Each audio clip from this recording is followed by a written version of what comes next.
Hey, it's me again. There's actually a big thing going on right now because there's a bird that's actually smarter than scientists, and there's not many left. And it's not cool because a lot of animals are going extinct because of pollution and the maximum of causes of the pollution and stuff.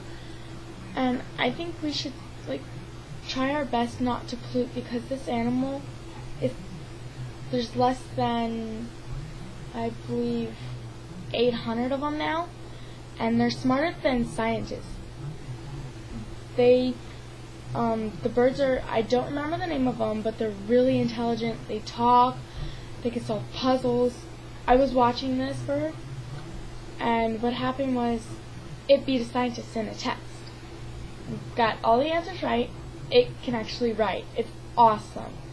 But there's not many left, and that's a big concern. So if you could try not to pollute anymore, that'd be awesome. Okay. Tell everyone you know. It's pretty sad.